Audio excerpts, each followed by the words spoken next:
Hello and welcome, everyone. It's going to take a second for our audience to fill into our Zoom room, our webinar here. As we do that, my name is Beth Spotswood. I'm Alta's digital editor, and I'm your hostess today for your lunch hour, your lunch half hour. Thank you so much for joining us. While we wait for everyone to kind of fill in, I'm going to do a very little bit of light housekeeping. Thank you for joining us at Alta Live. This is the digital interview series we do here at Alta Journal. As I said, I'm Beth Spotswood. I'm Alta's digital editor. Alta is a quarterly magazine focused on California and the West. Today's guests are going to tackle the question of how movies set in Los Angeles really represent LA. And we're going to look at three specific films, all released 30 years ago, that seem to capture and perhaps almost predict an extraordinarily important and volatile moment in Los Angeles time that still reverberates today. Tim Greiving wrote about this subject for this issue of Alta. He looked at Boyz n the Hood, Grand Canyon, and Terminator 2 Judgment Day. He is here along with Boyz n the Hood producer Steve Nicolaides. Tim and Steve will be in conversation with Alta's editor-at-large and our resident Angelino, Mary Melton. Very quickly, if you are unfamiliar with Alta, again, we're an award-winning quarterly magazine and website focused on California and the West. We have a monthly California book club. We have a weekly Thursday newsletter. If you like what we do here today, and the topics that we're covering, I do hope you'll check us out at altaonline.com. For this discussion, there is a Q&A button down at the bottom. There's also a chat section. I hope you'll all let us know where you're tuning in from today. I'm up here in Nevada. I think the rest of our guests are in Los Angeles area, but please use the chat or the Q&A button to ask Tim and Steve any questions that pop up throughout this discussion. We will spend the last 5 minutes dealing with audience questions and get to as many of those as we have time for. This conversation will be recorded, posted to altaonline.com later today, and I will send you an email with it as well. So if you're registered for this event, I'm going to hook you up with all sorts of links as well as a link to this video. With that, I will get lost and turn this over to Mary. Thank you so much, Beth. And what a treat to talk to Tim and Steve about these films and about films set in LA in general. As Beth mentioned, we're all Angelinos, and we all either write about film or produce them and make them, as Steve does. So I know you both are going to maybe have some strong opinions about this first question I want to kick us off with, which is how well in general do you think movies get LA? LA is often the subject of film itself. Most famously recently, I guess, La La Land. But as we look at LA as it's been represented over the years on the screen, has it changed for better or worse? I just would love to get kind of your immediate feelings on how LA comes across in film. Steve, since you make movies, let's start with you. Well, I work on movies. I was born and raised in LA, so I have been an active participant in watching the city. I think the one thing that almost everybody misses about LA is how hilly it is and how tucked in the valleys are, and how the hills and the dark recesses of the valleys are where the mysteries and the weird characters, the Charles Mansons, all of that kind of stuff. Originally when I was growing up, it was cowboy movies, and it was all shot in the foothills outside of the San Fernando Valley. And then in the 40s and the 50s, it became film noir, and it was, dark alleys and backlots, movies, movie backlots. But when the equipment became portable enough to get out on the streets and start shooting on locations is when I believe people started to really see and sense the true nature of Los Angeles. And there's a couple of movies that I think really hit it. One is LA Confidential, which, I met with Curtis Hanson because I wanted to work on Wonder Boys. I didn't get that job, but I told him that I thought LA Confidential really did something that almost no film ever did, and that is shoot the hills, shoot the canyons and shoot the vistas, whether it's Baldwin Hills in South Central or Laurel Canyon in Hollywood or the Pasadena Hills, Topanga Canyon. It's a beautiful terrain that most people in the world think of as nothing but a flat suburban wasteland, and that's just really not true. Menace to Society did a great job about shooting South Central LA. Training Day, a magnificent picture about the realities, the street realities of Los Angeles. But the two most prominent ones in my mind are First Shampoo, a absolutely fabulous movie about quintessentially of that era, right? Really captures that era. Yeah, you want to know what the 70s were like in LA, watch Shampoo. And then, the crown jewel on everybody's is Chinatown. Yeah. Tim, would you agree with that in terms of your top picks? Yeah, I mean, I moved to LA 10 years ago this month, actually. So I'm a relatively new Angelino, although I feel like I've earned that qualifier now that I've done my 10 years here. But when I moved here, I had a very romantic version of LA, and also a kind of a terror about LA downtown, the big city. And so I looked to movies to kind of help me decode and teach me about the city. And honestly, Grand Canyon was one of the first ones I saw when I moved out here that helped me decode certain things about the city and was very instructive. But Chinatown's a classic. One of my favorites is Collateral, the Michael Mann film, which is, LA at night, LA after dark. It's sort of the dark, seedy side, but there's this great shot of them driving through downtown, I think at night, and they suddenly stop the car and this coyote walks across the street. And it's just this like beautiful image of the wild and the urban and the beauty and the terror and all that. So, but there's also a great documentary series called Los Angeles Plays Itself, which I think is on Netflix, but it's like a really obsessive deep dive into how LA is portrayed in movies throughout, the years. And that's a fascinating survey for people to check out. Yeah, that's a great recommendation. And we'll definitely send a link for folks on that afterwards. I like that both of you focus a lot on the geography of LA in your picks too, because I do think that's really a misunderstood piece of the puzzle. And my brother, I'm biased, my brother Steve was the prop master on LA Confidential. So I actually got to go on the set of that back when it was filming, and I interviewed Curtis Sampson for a story for it. And we talked a lot about the fact that they were utilizing downtown in a way as a filming location that they'd never done before, that really opened the door to filming in downtown in those revitalized buildings. So that's always an exciting part of LA Confidential. Well, I'm glad you brought up Grand Canyon, Tim, because that is one of the three films that you focus on in your article in Alta, where you talk about Grand Canyon and T2 and Boyz n the Hood and the ways in which they're emblematic of a certain vision of LA, but they also were in their own ways prophetic when you look at them now 30 years later about the way they portrayed the city. So I'm so curious, how did you choose those three films of all the films in that particular year of all the anniversaries when you were pitching me the story? Well, it's very much tied to the fact that when I first saw Grand Canyon 10 years ago, and it just got under my skin. It affected me emotionally.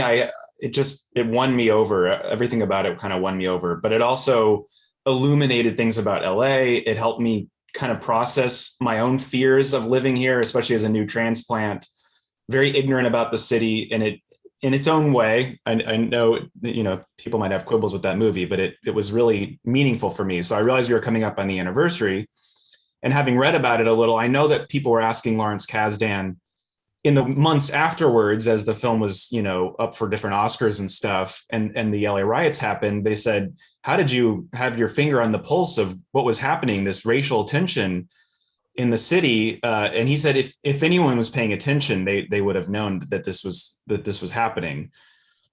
So initially, Mary, I just pitched it to you as a retrospective on that movie, and you said wisely that it should be bigger than that. So I just started looking at what else came out that year, and I was really struck by the fact that Boyz n the Hood also came out that year, which touched on very similar territory, but from a very different perspective. And then I'd seen a couple years ago some kind of passing reference to there being a connection between the shooting of Terminator 2 and the Rodney King beating. I knew there was something there. I didn't know if it was just a legend or something, but I realized there was this like pile of things that were, there was something in the zeitgeist in the air before the riots that the movies in their own way were trying to kind of tap into or comment on. And the deeper I dug into these three, I originally had LA Story as a fourth component of this because it also came out that year, but it's so oblivious. I think the director would admit to that. It's so oblivious to kind of the tension and the powder keg, as my article calls it, that we kind of just left that aside. But these three films just seem to have this kind of spiritual, connection in one way or another to this burbling tension. Let's dig into Boyz n the Hood since we have the producer here of the film, Steve. I'm curious, just to set it up for us. I want to know, I guess, two things. Why did Columbia take a chance on John Singleton? Maybe you can just frame it up for us real quick, who he was and why they would take a chance on this film. And then I'd love to know, to Tim's point, if when the riots did break out and civil unrest erupted the year after this film came out, were you surprised by that, just given your experience in Boyz n the Hood? So two-part question there. Okay, so John Singleton was in the film studies program at USC. And he wrote a script called Boyz n the Hood that ended up winning the Jack Nicholson Screenwriting Prize at USC. And off of that, he got an agent at CAA, and the agent started sending the script around, and there was a lot of people who responded to it. And so John would go out into these meetings and people would say, "Oh man, we love this script. It's so great. And you know what, I know the perfect director to make this movie." And John would say, "Well, what do you mean you're talking to him? Because no one's directing this but me." And so everybody said, "Okay, pass." Because John at that time was 20 years old or 21 years old, a little geeky guy with glasses who, talked in starts and stops and stutters and I mean, his nickname was, "You know what I'm saying?" Because he could say, "You know what I'm saying?" And he was, sort of socially inept, I guess. And a friend of mine, Stephanie Elaine, was an executive at Columbia at the time, and she read the script and she loved it. And so she talked to John, and John said, "No one's getting this unless they hire me to direct it." And that was a big hurdle, and she called me. I was on a family vacation in Cambridge, Massachusetts at the time with my son, who was going from 6th grade to junior high, and I wanted to spend the summer with him. And she said, "Oh my God, I just read the greatest script you've ever read. You got it." And it just stop her from calling me all the time. I said, "Send the script." And I read it, and I loved it. And so John and I met at his mom's house in Pasadena, where I lived. And I said, "Why me?" And he said, "Because you worked on my favorite movie of all time, Stand By Me." And so together, John and I went to Columbia, and I think Columbia made the movie for two reasons. First of all, it was a fantastic script. And second of all, I said we can make this under $6 million. And at that time, the average studio movie probably cost $30 million. So it was a flyer, and I don't think anybody expected anything of it, but it was a time in our culture where, the pimple was about to bust. And I think to Tim's point, I think all three of these movies represent the same kind of feeling, in that there was a part of our culture that felt trapped and imprisoned, and they weren't going to take it anymore, and they were bursting out. And the entitled, wealthy landowners basically employed the LAPD as their goon squad, and and that was inevitable. There was a fight coming, and if you lived in LA in those days, you knew there was a fight coming. Mm-hmm. And so we went to Columbia, and Frank Price and Michael Nathanson, they said, okay, let's do this. And so we started off, I mean, I knew how to make a movie. I had worked on many movies before, but nobody else did. And so they just sort of let us go to South Central and set up offices, and they didn't really bother to, check in other than Stephanie very much at all, because I said, it's progressing. We're getting ready to film. The budget is holding. Relax. And so we kind of snuck in under the radar, and lo and behold, it was a miracle. Yeah, and here it is, something we're still talking about 30 years later. That's pretty amazing, isn't it? Yeah. Right. Yeah. No, absolutely. You mentioned the LAPD and the tension in the city. The LAPD factors into all three of these films, right? And the LAPD is a major factor in T2 and the opening of Grand Canyon. How do you think the depiction of the LAPD holds up, looking at it 30 years later? Well, back in those days, it was really, back in those days, at least in the black part of town in South Central and Central LA, and pretty much every ghetto, there was a war going on between the Bloods and the Crips, and it was a territorial war, and it was about drug dealing, but it was also about young men saying, I'm tougher and harder and badder than you. And those of us who understood or felt the vibe of that, we would always watch the Sunday 10 o'clock local news on Channel 5, and we called it the murder news because it was a wrap up of how many Bloods got shot and how many Crips got shot. And I think probably the strongest example that I can think of about the LAPD presence in those communities was the day that the Rodney King verdict came down in Simi Valley against the LAPD cops who were charged in Rodney King beating.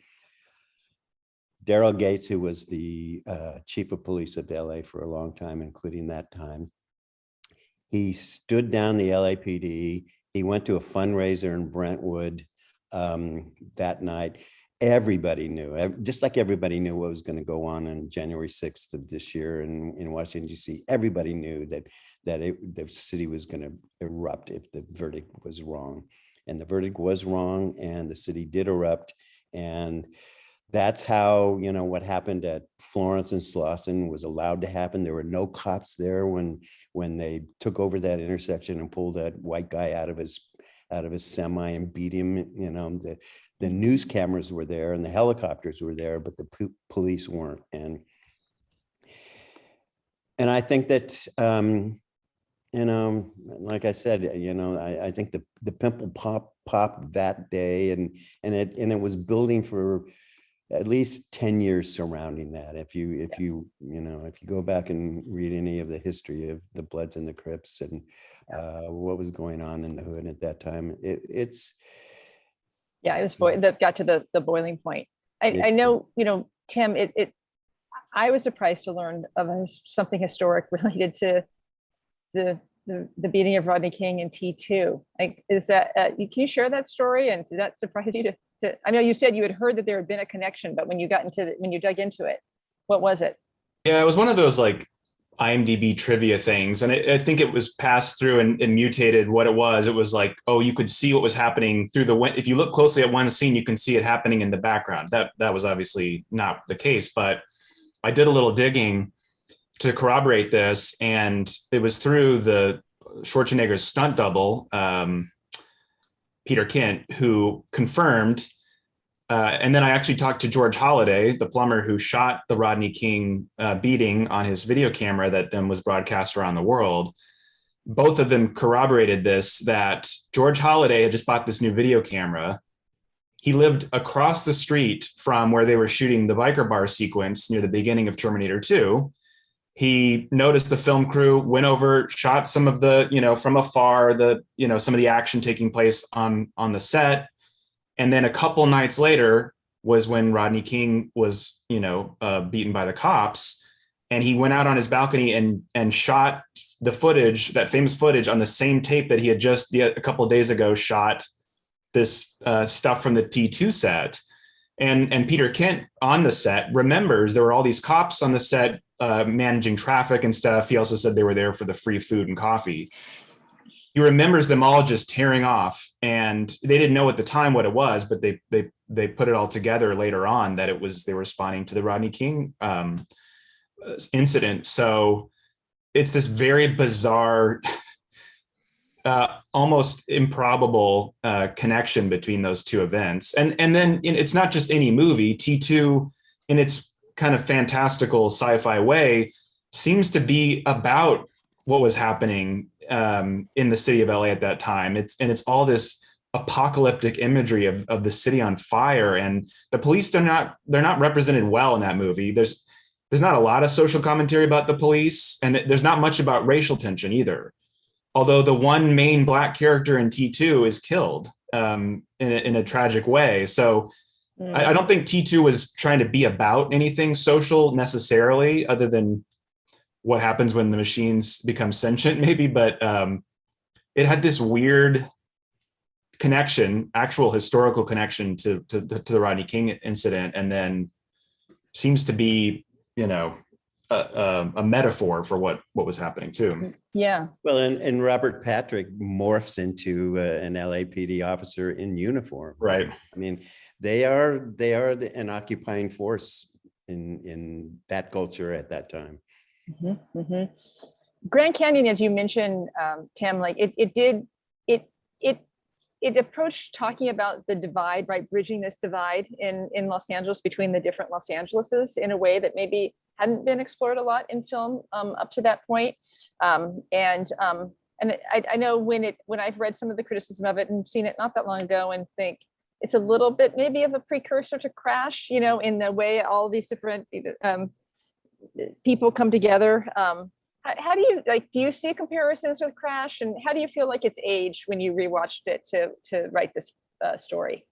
Well, I've already betrayed my love for this movie. Yeah. I think parts of it have dated, and it it can be criticized. When Crash came out, there were some obvious comparisons because it's this big ensemble cast, all these interconnected characters spread around LA, kind of overlapping with each other. But I think Crash is a much more cynical and manipulative film. Most of the people I talked to, Alfre Woodard talked about, she got so mad when people would compare Crash to Grand Canyon because she thought Crash had this very kind of smug, let me tell you what to think, and kind of just a cynical approach, where she felt, and I feel, Grand Canyon's much more open-hearted and optimistic in a way. It's definitely written from a privileged white man living in Brentwood or whatever perspective, but I think in as limited as that scope can be, I think it really humanizes all the characters. All the characters feel very three-dimensional, lived in, complex, and it's dealing with messy stuff. It's dealing with our fears of each other, our fears of death, it deals with earthquakes and homelessness and all kinds of LA things. And in that way, it feels very contemporary. A lot of that has not, we remember when we solved the racial tension in LA? Remember when we solved the homeless crisis? Right. It feels dated in kind of like style and costuming and certain things, but a lot of it to me feels very fresh and relevant. And it spoke to me when I moved here 10 years ago, which was 20 years after it came out. So whatever that means. It's definitely a touchstone film, I think, and certainly T2, certainly Boys in the Hood are. And Steve, you've produced a lot of touchstone films that are set outside of LA, including When Harry Met Sally and The Princess Bride. I am curious who was the bigger diva, Billy Crystal or Lawrence Fishburne, who I don't know who among them were tougher to work with. What I'm totally kidding. But Neither I were am divas. Neither are divas. They're yeah, both no. solid. But I am curious both what it was like to produce a film like Boys in the Hood, in the same year that you're doing or around the same time that you're doing these other films. Did that cause you some kind of like vertigo? But also, do we still make touchstone films? Like I don't want this to be reflective of like how I'm thinking generationally, but do we still make films that are so representative of a moment in time that we all can kind of just immediately know where we were when we saw it and how it captured that sense of time and place? Well, would you consider Nomadland a touchstone film? Mm-hmm. Mm-hmm. Yeah, I mean, to me, what has been lost in the last 20 years is the noble tradition and the noble goal or quest to make something important. It seems to me that at least feature films, which is a dying breed, I'm unfortunately coming to understand. They don't want to. They don't believe that cinema is an art form anymore. And when I was starting out in the 70s and the 80s, I thought that cinema was the art form of the 20th century. Mm-hmm. And when you think about, Raging Bull or Taxi Driver or American Graffiti, even certainly Boys in the Hood, I don't think any of those kind of movies would get made today. Yeah, would The Godfather be made today? Yeah, I don't think so. They probably would make it for Netflix. That's what I was gonna say. It's for a TV series. Yeah. Yeah, exactly. Mm-hmm. I mean, everything has just sort of changed, and I'm confused. Is it the bigger culture, or is it the people who I mean, we've all been to restaurants where you see every single table and everybody's sitting there on their phones and not talking anymore. And so I don't know what happened, but I do know that it's worth trying to, always the goal is to make it, to strive for excellence. And on top of that, for me at least, is always been about importance, about connecting with other human beings, about compassion, about that kind of storytelling that makes you feel something. Exactly. Beth, I'm going to have you come back on because I think you may have some questions.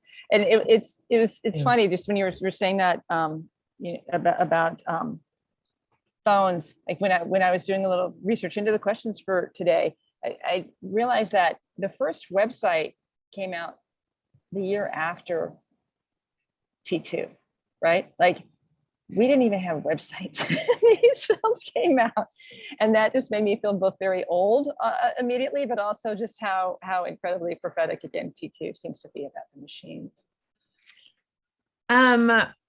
First question is one that I'm sure a lot of people have, but it comes from me, Steve. Can you talk a little bit? When I look at the cast of Boys in the Hood, it is an extraordinary cast list of so many people who at the time were not the movie star, just the iconic actors that they've become today. Regina King, Ice Cube, Neil Long, the casting, Oscar winner Cuba Gooding Jr. At the time, they must have been relative unknowns. How did that all come together? It's like one of those movies, like they say, The Outsiders, that just had all of these really future stars. Was it luck? How did that happen? Well, we had an incredible casting director, Jackie Brown. And I remember the first day of casting at her office at 9200 Sunset Boulevard. Fishburne came with us. And so it was me and John and Lawrence. And the first kid in the door was a Black actor. I don't remember his name. He was in Hill Street Blues and is a really good actor. We said, okay, great. And the second actor in the door was Cuba Gooding Jr. reading for Trey. And the third actor was Morris Chestnut reading for Ricky. And we all turned to each other and said, well, we got Trey and Ricky, shall we go have lunch? It was sometimes life works that way. It's just kismet. It just happens. And Tyra Farrow, who plays Mrs. Baker, she came in wanting not to play a ghetto mom anymore. But she was so damn good in the audition. And it was in John's office. My friend Tony Gadios was shooting a little video camera, huddled in the corner. And Fishburne told us about, oh God, no, I can't remember her name now. Oh, sorry. The woman who played mom, who is, anyway. Regina came in, she was in room 222, and she smoked it. Ice Cube came in. Ice Cube had seen John. John was guarding the door to the stage on the Arsenio Hall show in Paramount. And Ice Cube came through the door and John said, I'm writing this script and you're going to be in it. And Ice Cube said, yeah, and went on. And eventually the script got finished and the script got to Ice Cube, and Ice Cube came in for an audition, showed up, as I remember, maybe 20 minutes late, but showed up and read with Jackie Brown, and he was horrible, absolutely horrible. And he got up and said, thanks for nothing, and left. And John chased him down and said, you didn't read my script, did you? And Cube said, honestly, I didn't, And John said, well, I'm going to give you one more chance. Go home, read this script, and come back tomorrow. So that's what happened. He read the script. He came back the next day and nailed it. Again, kismet, the luck of the gods, whatever you want to call it.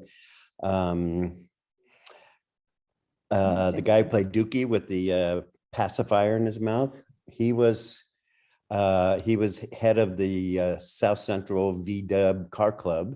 And he was sitting in the office, bouncing his chair, ready to interview to get his car club into the movie. And John walked by him and said, what's your name? And he said, V-Dub, his real name is Gobert, V-Dub.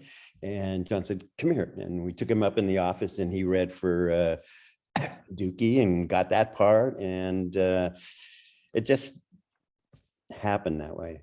Amazing. And it seems like there were a lot of roles. I will say that Tim. Angela Bassett, that's who, and Fishburne told us about Angela Bassett. Yeah. I will say that Tim reached out to Alfred Woodard, who tried to make this and was unable to make it in for Grand Canyon. But it seems like Steve, you also worked on Poetic Justice, which I was right at the age when Poetic Justice came out. I was right at that age of like swooning over the whole story and Tupac. Can you just give us a slice of what it was like to work with Janet Jackson and Tupac? Well,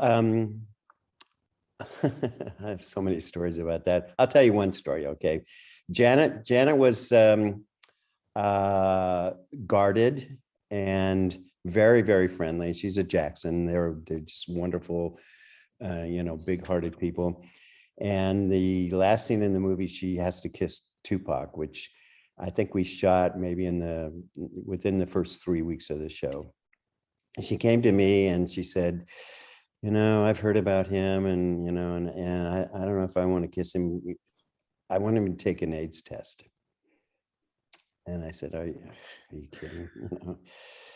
But she was Janet, she was a star. So I said, okay. So I went to Tupac's trailer and I went in and I said, listen, I'm gonna just be straight shooter with you. And before she kisses you, she wants you to have an AIDS test. And Tupac looked at me and said, fuck that, no fucking way. And so I went back to Janet and he said, he won't do it. And she said, okay. But that movie, Poetic, which is a kind of almost a great movie, but not really. It has two quintessential performances in my personal experience, and that is Regina and Joe Torre. Just two of the most beautiful human beings I've ever known in my life. I love them both, and they were both fantastic in that movie. And Tupac at the premiere, I saw him toward the end of the party, and I hugged him. I had never heard of Tupac, but I took my 13-year-old son to tell me who Tupac was. But I listened to Tupacalypse Now and a couple of other albums, and I hugged him and I said, listen, man, I know in your mind you want to be a thug baller. I know you want to be hard. I know you want to be tough, but forget about it, man. You are the Black Bob Dylan. You're a poet. You're a lover. Stay that way. Stay alive. Try to get to 30 years old, man, because you can help so many people in our world by spreading your joy and your love and your honest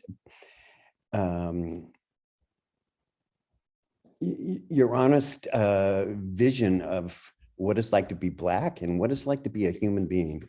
And and he said, thank you, man. I love you too, and all that kind of stuff. And before you know it, he was in jail for something that happened in Atlanta, and then dead on the streets in Las Vegas. And it's a real tragedy. Not greater than John Lennon's death, but certainly on a parallel. I think, I think he was a major artist, and his heart was as big as anybody's heart on the planet. Thank you. I've been wondering. A couple more quick questions before we wrap up. We're a little bit over. Do you think, considering these three films from 30 years ago, T2, Grand Canyon, Boys in the Hood, are there any current films that take set in LA that are predicting LA now or how it will change in the years to come? I've been thinking about this all night long, and I don't have a really good answer for that. I think that the two things that LA needs to address dramatically is homelessness, which is a plague in LA right now. And also, I think there is an environmental crisis coming to our globe, our planet, and people in LA are experiencing a quantum shift in the price of their real estate. And I think it's tempting for people to, when they paid $45,000 for a house in Canoga Park 35 years ago, and they can sell it for $1.4 million now, the temptation to do that, to sell it. And then the question is, where do you go after that? I think that that the West has always been, a sort of migratory destination.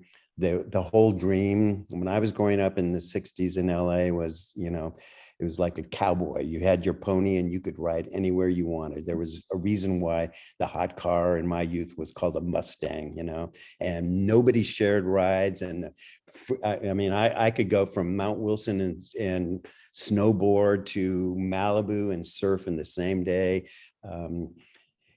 And now it's all kind of choked up, and the dream has turned into a bit of a nightmare. And I don't know that anyone is telling that story. That's what I'm curious about. And also there's,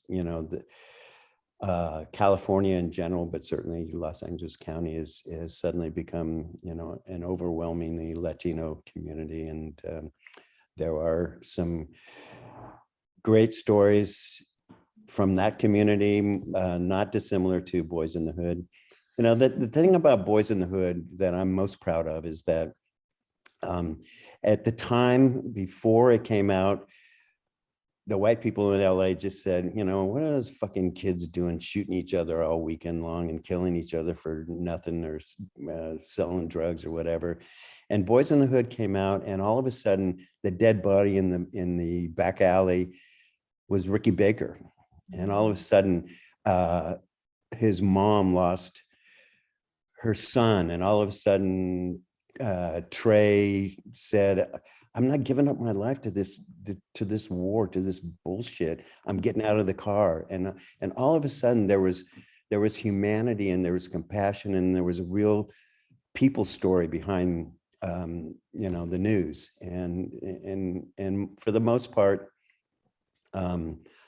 I believe that Boyz n the Hood was really the initial whisper of the Black Lives Matter movement, that, hey, we're real here. Our lives matter. Our dreams matter. We have dreams just like you do. We have goals just like you do. We're trying. We don't have the same opportunities that you do, but maybe this all will change, because now I'm not just some dead kid in the alley. I'm Ricky Baker, who could have gone to USC on a football scholarship. And I don't know what I'm saying anymore. No, but we're talking about the power of storytelling to change the way we see the world, and that's what's so beautiful about that movie. One of many things that's beautiful. Tim, any movie or to streamed series, I guess, that are representative of kind of the present day equivalents of these three movies we've been talking about? I had a really hard time thinking of anything. I mean, Collateral may be the most recent one that really came to mind, and that's like 16 years old at this point. So I haven't seen a movie or a TV show really grapple with the homeless crisis, or anything that feels very, I mean, Nightcrawler came out a few years ago. That's again kind of the seedy dark side of the way the news preys on tragedy and things like that. Maybe that's a good candidate, but nothing pops to mind that's anywhere close to the league of Boyz n the Hood that has its finger on the pulse of LA today, or let alone predicting where it's going next. Mary? I was going to say, when you said that, because I can't really think of anything either. I can think of TV shows that I think capture some, Insecure. Issa Rae show captures LA, I think, in a fresh way. Like, I can think of individual TV shows that I think capture aspects of LA, but nothing that feels like it's a real zeitgeist show. But I would love to know from our viewers. So when we send our wrap-up email, Beth always has if you have something to share, send it here. So hopefully they I'm going to be like swingers. Yeah.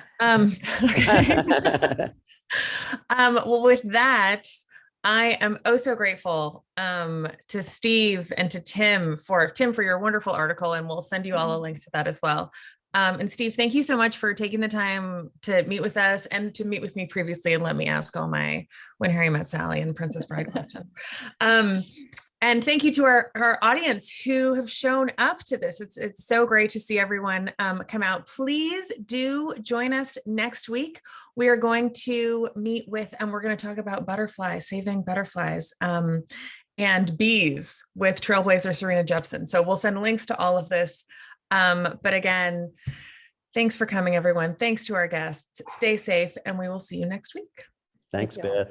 Thanks, Thank you. Mary. All right, thank you. Tim, my man. Thanks, Steve. Bye, guys.